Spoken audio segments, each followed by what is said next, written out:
Rationnement énergétique, le copier-coller inquiétant de la politique Covid? Bonjour à tous et bienvenue sur Décryptage Allemagne. Ravi de vous retrouver pour cette nouvelle analyse. Aujourd'hui, nous allons plonger au cœur d'un sujet qui commence à faire frissonner outre-Rhin, le spectre du rationnement énergétique et les similitudes frappantes avec la gestion de la crise sanitaire que nous avons connue il y a quelques années. Souvenez-vous de ce message qui circulait en mars 2020. Le ministère fédéral de la Santé ainsi que le gouvernement diffusaient des communiqués urgents affirmant que les rumeurs de restrictions massives de la vie publique étaient des fake news. On nous demandait d'aider à stopper la propagation de ces fausses informations. C'était le 14 mars 2020. Une semaine plus tard, l'Allemagne, comme une grande partie de l'Europe, entrait en plein confinement. Aujourd'hui, en 2026, l'histoire semble bégayer.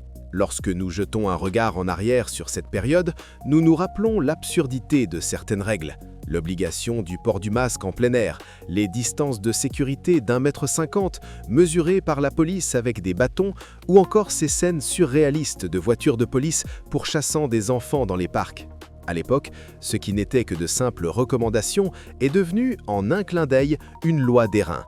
Nous observons actuellement le même glissement sémantique concernant l'énergie. Nous sommes passés des conseils pour économiser au rationnement programmé. Le schéma de la période Covid se répète-t-il sous nos yeux? Je vous laisse juge, mais examinons les faits.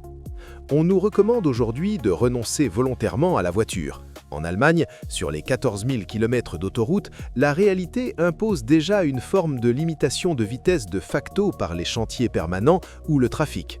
Mais le discours va plus loin. On parle de réduire les vols car le kérosène devient une denrée de luxe. La Lufthansa tire déjà la sonnette d'alarme sur ses stocks. Ricarda Lang propose même un droit au télétravail pour économiser les déplacements. Une idée séduisante sur le papier, mais essayez donc de proposer le télétravail à un soignant dans une maison de retraite ou à un service d'urgence.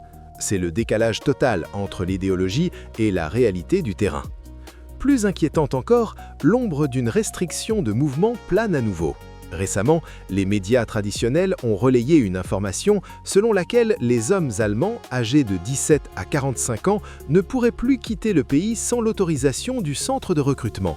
Le tollé a été immédiat et la réponse officielle fut « Encore une fois, c'est une vieille loi, cela ne s'applique qu'en cas de défense ». Pourtant, les textes ont été modifiés. Ce qui ne s'appliquait qu'en temps de guerre ou de tension extrême semble désormais pouvoir être activé en temps de paix. Si quelqu'un avait prédit cela il y a un an, le ministère de la Défense aurait crié aux fake news. Et pourtant, la réalité finit toujours par nous rattraper. Nous entrons en une phase de restriction d'une ampleur inédite. La force normative des faits est impitoyable. Quand le prix de l'essence frôle les 3 € au litre, ce n'est plus une recommandation de ne pas conduire, c'est une impossibilité financière. Les citoyens, contrairement au gouvernement qui peut s'octroyer des fonds spéciaux de centaines de milliards, ne peuvent dépenser leur argent qu'une seule fois. C'est le choix cornélien entre faire le plein et faire les courses. C'est ici qu'intervient le concept de rationnement, souvent lié à l'agenda 2030, aux villes de 15 minutes ou aux théories du Forum économique mondial.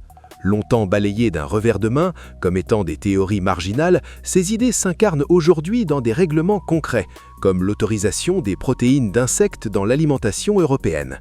Vous vous y habituerez, nous dit-on, comme on s'est habitué aux colorants à base de cochenilles. La situation géopolitique mondiale, avec les tensions en Iran et le blocage potentiel du détroit d'Ormuz, aggrave le tout. Si l'Europe pense être protégée, elle oublie que l'Afrique et l'Asie sont prêtes à payer plus cher pour les cargaisons de GNL et de pétrole. On voit déjà des tankers détournés en plein océan, changeant de route pour livrer ceux qui offrent le meilleur prix. À Rotterdam, des pétroliers attendent, parfois vides, parfois retenant leur cargaison pour faire monter les enchères, malgré les pénalités contractuelles. Pendant ce temps, les groupes pétroliers profitent de cette crise pour pousser les prix vers des sommets vertigineux.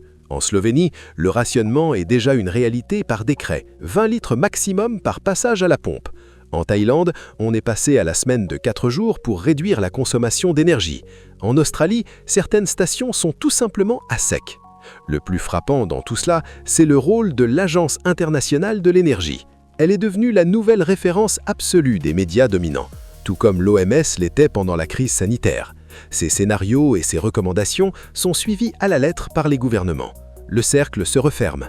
Nous ne vivrons peut-être pas de confinement sanitaire, mais nous nous dirigeons vers un confinement énergétique basé sur une pénurie organisée ou subie. La question est de savoir comment la population réagira.